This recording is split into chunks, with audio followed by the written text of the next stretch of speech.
On Path of Exile 2, I recently leveled a monk to 92 after giving up on my warrior at 93. I planned on leveling a sorceress to try a spark archmage before it gets nerfed, but it looks like that's gonna have to wait. I'm definitely gonna keep this character and make a whole different sorceress. Over the course of the leveling process, I noticed there were some ascendancy nodes that really piqued my interest. The sorceress being able to apply more than one spark, more than one chill, as well as have increased effective exposure got me wondering how I could leverage the unique aspects of the sorceress while using quarterstaff skills. You can also do things like make all of your damage apply to shock or chill, which really opens up a ton of possibilities. Last character, we were using Ice Strike on our monk, but I wanted to see how Tempest Flurry would be because it seemed to synergize better with Charged Staff, shooting more beams out to hit enemies from distance and proc the Twin Herald of Lightning and Ice combo that's definitely never getting nerfed. Charged Staff along with the Bell allow you to do cool things like apply exposure via the Bell or Charged Staff, and you really get a combination of different support gems that you can put together, including stuff like having one of your skills not be able to inflict ailments, but override that through a loophole of Charged Staff or just simply hitting the Bell, so you can double dip on damage with support gems like primal armament, in addition to also using elemental focus and negating the downsides of not afflicting ailments with that elemental focus support gem simply by using Charged Staff or hitting the Bell. The character reaches its maximum potential at level 99 with 6 more passive points than I currently have, where you're capable of getting 90% increased elemental damage, while you have ailments on the enemies, which will have shock, ignite, and chill. Alright, so we got Grim Feast. This just lets us get tons of energy shield. It allows us to get up to double our energy shield when we're in maps and stuff like that. We have Combat Frenzy.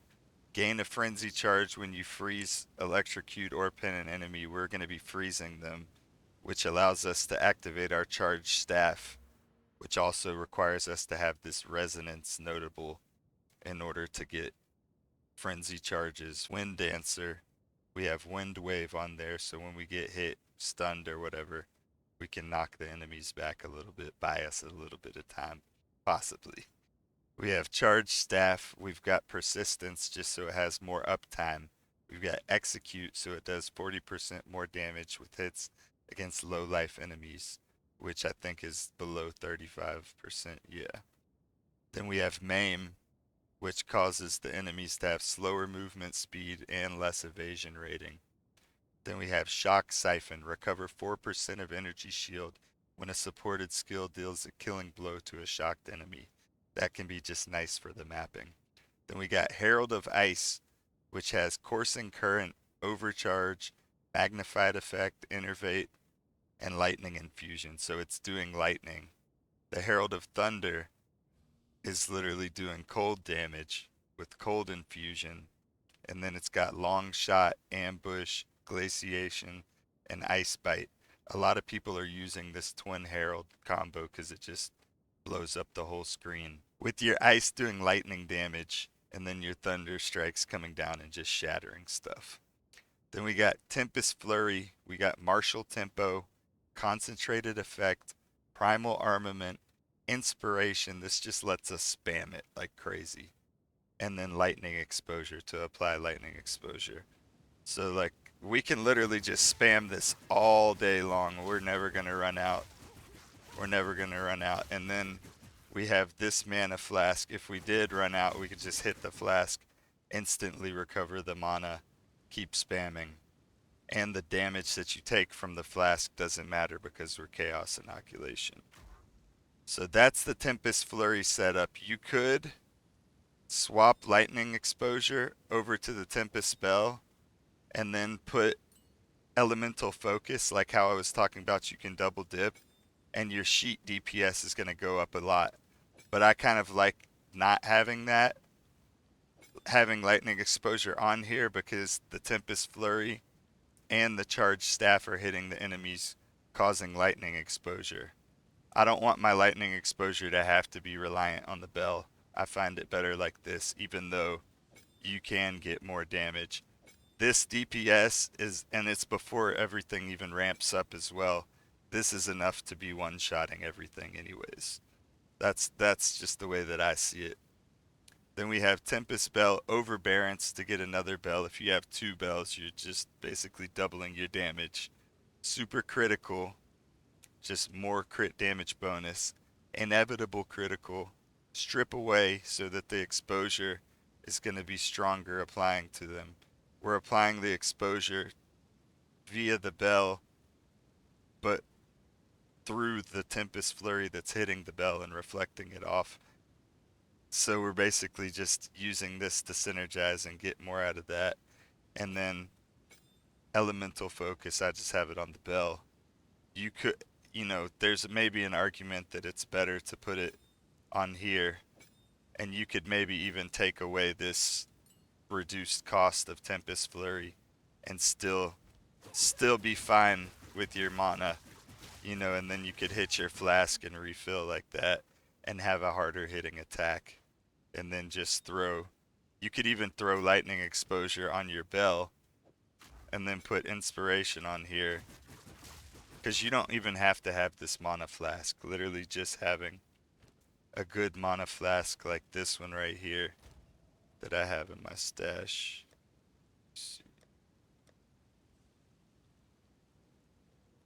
This one could be good. You could use one like that. You could use one like this right here, and you'd literally just be good. Like having a high mana flask like this right here. Having a good mana flask is gonna come in handy. It doesn't have to be one that costs 4 divines and then gets re-rolled to get a better roll on it with even more divines. But that said, this is just the way that we have our Tempest Flurry set up right now. Maybe I'm missing something, and actually you can't apply lightning exposure or benefit from strip away without it being on the same skill. So maybe putting these two together is better, and then having elemental focus here. It honestly does so much damage that it basically trivializes all the content in the game to where I don't know which exact combination is better. I would have to run like a bunch of like tier 4 Zest or something and literally like time it. Then we got Ghost Dance. This basically gives us 5% of our evasion if we get hit, and we can get up to 5 stacks of that. So that essentially is going to give us like 550 per time we get hit, so we can get like 2500 energy shield real fast back, like the boss fight with T4 Zesh at the beginning, where his throwing hands hit me at the end of the fight, and I was able to kind of tank it simply because of the Ghost Dance. So it may seem like it's not that good and, only use Grim Feast, but actually when you're doing the boss fight, if your energy shield is overcapped, you can take Grim Feast off and it'll still stay where it's at, like if it's 10,000 or whatever. And then you put Cast on Shock on with Eye of Winter, with Sniper's Mark, with Impetus, Lightning Mastery. You don't need that one though. You can save yourself a Perfect Jeweler's, and Energy Retention. And then you disable one of your Heralds, and then you have Cast on Shock. You got Ghost Dance still, and then you just got your Grim Feast waiting for when you map. You swap it back out. You don't need Cast on Shock for like map bosses and stuff. Even with all your Atlas points, all you need really is this right here. We have Pillar of the Cage God, 3 crit damage bonus runes in it. Then we got Hand of Wisdom in action, of course. This is just like the best in slot glove. Then we have Breach Rings on both sides. This one's got fire damage. Any amount of fire damage that you apply to the bell or enemies in general causes an ignite. Even if it's a low ignite that is like negligible damage on the enemy, you're still igniting them. So that's also causing you to get more damage out of your bell. Ignite, Chill, Freeze, Shock, and Electrocute. I think Shock and Electrocute are in the same bucket. but you can get more damage. 60% of physical damage converted to the corresponding damage of each ailment type. You want to have all different damage types. Even if it's a low number, you want to make sure that you get fire on one of your rings. That's my point that I'm making. So we got fire damage, cold damage, evasion rating, strength, all elemental res, and lightning res on the ring. Then we got ingenuity, 75. I dropped this the first time fighting King in the Mist, and literally then divined it. I think one time it got 75, and then I just corrupted it. I probably should have waited and then been able to divine it to even higher level, but it's all good. It's just 5%, but some people wouldn't be okay with that. Then we got these boots, just ton of evasion rating, 2 elemental resistance runes in it, 30 increased movement speed, bunch of evasion rating, fire res, stun threshold, and reduced freeze duration. That really does help anytime that we do get frozen. Got another breach ring, increased cold damage, lots of lightning damage on this one. Mana, strength, dex, and lots of lightning res because of the quality that we put on it. The breach ring, I think, is the best in slot ring because you can get higher quality on it. This one has cold quality on it. The other one has lightning quality on it. Then we got this amulet. Eventually, hopefully, I'll get an Astramentus because that's what I think would take this to a whole other level. But it got a pretty decent corrupt on it as well. We allocated storm charged, which gives us 40% increased elemental damage if you've dealt a critical hit recently, and 20% increased crit chance, which is just really nice to have. It's got intelligence on the implicit, max energy shield, that's flat energy shield, then percent increased maximum energy shield, 42 spirit, increased crit chance, 25 all attributes, and 36 intelligence. So I mean, this is a pretty nasty amulet. It might even be better for my particular build than Astramentus because we might have some type of spirit trouble. We might have trouble balancing having enough spirit if we have Astramentus. But we probably would do way more damage. Let me know what you think if Astramentus would be better than this. The spirit really is just the thing that I would have to balance.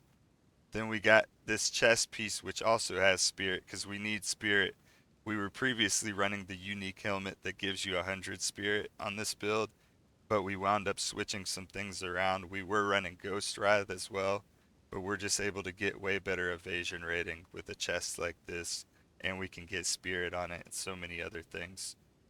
So we got fire res and cold res in the runes, evasion rating, max energy shield, evasion and energy shield, percent increase, spirit, 14 fire res, 175 to stun threshold, which is just nice to have. 52% reduced poison duration. I bought this for one divine yesterday, which is just mind blowing to me. One single divine for this chest. Okay, my helmet, I actually had it laying around in the stash. It wasn't qualitied, wasn't even socketed, nothing. And then I literally qualityed it up, socketed it, and then corrupted it, and got 25% increased energy shield on the corrupt on an already nasty high energy shield helmet. Then I put the increased armor evasion and energy shield rune in it, 67 to maximum energy shield, 96% increased energy shield, 15 to max mana, which is kind of a low roll, but whatever, we'll take it. 11% increased crit chance, 10 to intelligence, 41 to cold res. So I mean, it's just like a pretty nasty helm overall. Then life flask doesn't matter because we're chaos inoculation. Sapphire charm just because I hate getting frozen. And then we got melting maelstrom ultimate mana flask. This really just when we take cold damage, if we're in a map and they happen to have like penetration, or they happen to have like extra damage as cold, or like you're cursed with elemental weakness or something like that, this is going to help make us less likely to get frozen. We'll be a little overcapped on the res, whereas instead of being like 50 cold or something like that, we'll be able to survive. I think it's maybe better than an actual freeze charm. But let me know what you think about that decision. I think that's maybe a debate to be had. And of course, we got the melting maelstrom. I'm gonna probably keep hitting it with divines until I get a perfect roll and then corrupt it. I got it for 4 divines earlier today, which I don't think was bad. I remember, and it's uncorrupted. I mean, shit. Like I saw him weeks ago going for like 20 divines and stuff. So I mean, it is what it is. I've actually dropped ingenuity the 3 times that I've fought King in the Mist and killed him.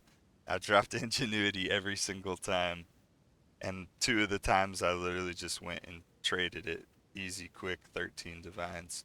So this is the passive tree. So as I was saying, we have to have resonance. Chaos inoculation, we have to have that for this. We have a lot of the nodes that a monk would get, like this coming calamity where you get more damage while you're affected by a herald. This is a reason why, I guess also, when you disable your heralds during the boss fight, to uh to disable your herald of ice. That way you benefit more damage. Like look at my Tempest flurry. Get the damage, and if I see, look, I lose 7,000 if I disable Herald of Thunder. So that right there is like a big thing. This node is massive, struck through for the flat crit. Massive. Stacks really good with your quarterstaff and everything. All of these are just like must-haves, like all these quarterstaff crit damage bonus, quarterstaff crit chance. They're all just much more damage than you get on a standard crit chance or crit damage bonus node. Then we grabbed these. These were huge too. 20% increased crit damage bonus if you've consumed a power charge recently. And there's just 3 of them right there. That's a free 60% crit damage bonus whenever you're activating your charge staff. So that's like huge against the bosses in the maps, whatever the case may be.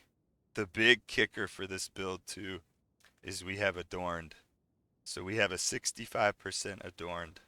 I believe I paid 40 divines for this, 65% adorned, and we're pumping up jewels like this crit damage bonus with 9 intelligence on it, cold resistance, maximum energy shield, and crit damage bonus. These are like 1 divine jewels, 2 divine maybe for some of them. Increased crit damage bonus, elemental damage on this one. That one was like 1 divine. Crit damage bonus on here. You get the picture. Crit damage bonus, lightning res, magnitude of ignite, which doesn't even really matter. That's like a wasted stat. It could have been something better, but the corrupt on it is nice. Nice to have that lightning res.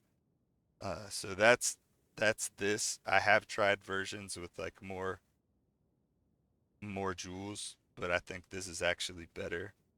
And then eventually what's gonna take this to another level is in 3 levels I could go and grab this node.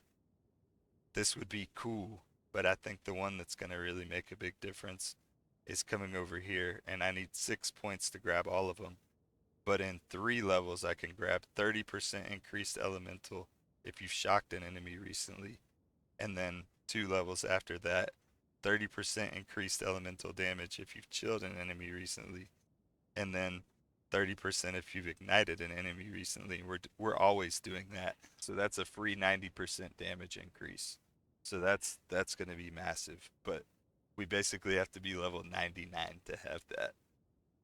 So yeah, that's the character right here. I was thinking about different ways that I can improve it. Of course, getting a better adorned, getting a better ingenuity. This isn't going to be a massive difference. I think getting a better adorned will be a big boost. And I think as well, if we get Astramentus, obviously that's gonna take us like to the moon. But yeah, I don't even know like if I get Astramentus, I'm gonna be scared to I'm not gonna corrupt it because I'll use it with multiple characters because I'll literally want to anoint different shit on it. So I mean like I don't know. If I get Astramentus, I'll definitely try different builds with it for sure. I think next I'm gonna definitely have to make like a Spark Stormweaver, like an actual one. But I don't want to spec off of this character. Like this character is just too much fun in my opinion. I feel like it's unique, you know, it's still using that dual herald technique, which is kind of cheesy cookie cutter shit, but at the same time, you know, the build is different to some regard. I even forgot showing these. Like, so I got +4 to all res right here. 40% of elemental damage taken recouped as energy shield, which is just nice for survivability. Increased elemental damage. Exposure you inflict lowers the res by an additional 20%. Very nice. Then we got targets can be affected by 2 of your shocks at the same time. And then we got targets can be affected by 2 of your chills at the same time. And then if we wanted to, like all damage contributes to shock chance, which we're going to shock anyways with just the magnitude of lightning damage we're putting out and how frequently we're hitting. So that doesn't matter.